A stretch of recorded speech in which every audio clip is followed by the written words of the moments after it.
What is up, YouTube? Welcome back to my channel. For those who are new, my name is Jenna. I'm a first-year medical student, and even though I've been in med school for just 4 months, today I will be sharing with you my wisdom about the 3 things that I wish I knew before entering med school. So let's go!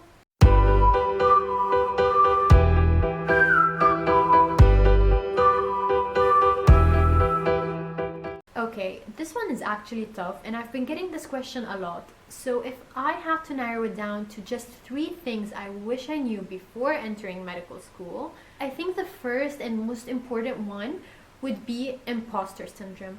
A lot of people, especially those entering medical school, are not familiar with this. What imposter syndrome is basically you just feel like you're an imposter, that you don't belong here. Why is everyone so much better than me? Maybe the admissions board made some sort of mistake and I'm not supposed to be here. All of these thoughts will come merging into your head, and this is basically what this is. And this, more or less, is what imposter syndrome is. So a lot of medical students suffer from this, especially once they go into med school, because first of all, it's a whole new world.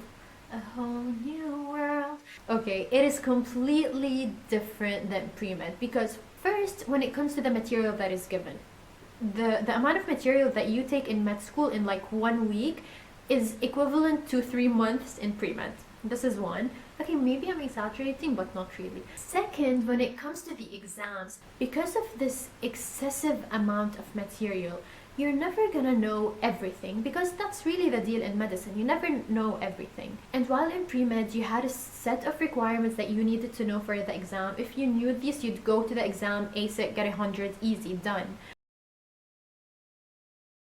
But in med school, that's not really gonna be the case. You might not get that 100, or not even 100, just what you're normally used to getting. For example, if you're a straight A student, you might get a little bit less than that. So keep that in mind, that this is a new start and you're trying to adapt into a newer sort of lifestyle. And don't go looking at what your friends are getting, because trust me, everyone feels the same way. And second, you do not need to compare yourself to others.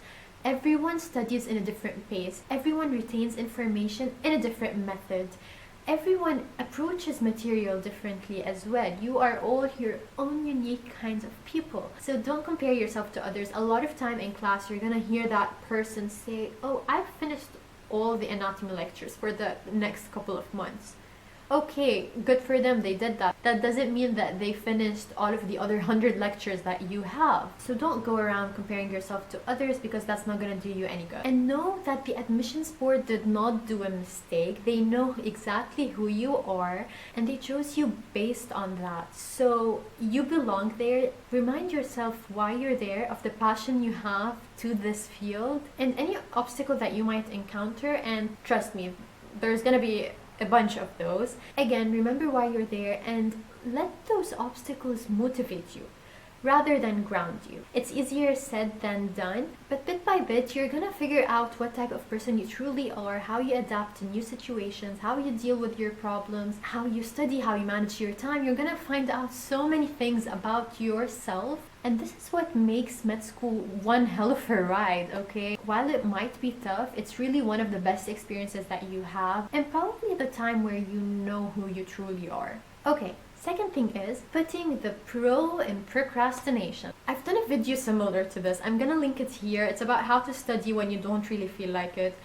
But this is the thing about med school. It's tough. It's time consuming. You're gonna feel like you just want to dedicate every single minute of your life studying, and that's just gonna lead to you not having any motivation at all. Because here's the thing, in order to survive med school and be at the point that you strive to be at, you should train yourself on being a well-rounded person, and this must include time management. And I'm not saying that you should cut down from doing the things that you like to do while you're procrastinating. Not at all. It's actually quite the contrary. What I'm saying is that you should work on time management in a way that you allow yourself to study, but also allow yourself to diverge outside of that academic and medical field, okay? So watch your favorite TV show, take on a new hobby. For example, this is my piano right here. It's my favorite spot in the house. So I try to dedicate as much time as I can to playing the piano and not abandoning it. You could also work out. This is something I'm still trying to incorporate into my daily routine, but you know, exercise is healthy. You need it, especially if you're studying for a long amount of time, then you need to get up and get moving, okay? And what brings me to number 3 is that you need to dedicate time to having a social life. And that is actually the third thing that I want to talk about today, which is having a support system, a social support system, if you want to call it. And basically that comprises your family, because they're always there, your friends, whether they're in medical school or not. I know that sometimes it might seem that you relate more to your friends in medical school, because at the end of the day, they're the ones that truly understand what you're going through, because they're going through it as well. So you could, you know, share your miseries, share your success, share your happy moments. You could have a designated study buddy sometimes. But that doesn't mean that you should cut off your friends who aren't in med school, because sometimes you just need to leave that world. Sometimes you could be your own company. If you need some time for yourself, that's perfectly okay. Even your teachers, your counselors, advisors, they could be part of your social and support system as well. So try not to delve yourself really deep into this world of medical school and, you know, just cut yourself out of everything else. Now, you know, this is an exception in COVID times. Try not to go out as much as before. But, you know, you have technology right now. FaceTime your friends, study together on Zoom, you know, just whatever it takes, make sure that you have that social aspect of your life. So those are the 3 things that I wanted to talk about today. If you like this video, make sure you give it a thumbs up, subscribe down below, turn on the notifications button to receive a notification of the videos I post. Even leave me a comment down below if there's something specific that you want to know about med school. And if you're a medical student, also let us know about the things that you wish you knew as well. And I'll see you next week. Bye!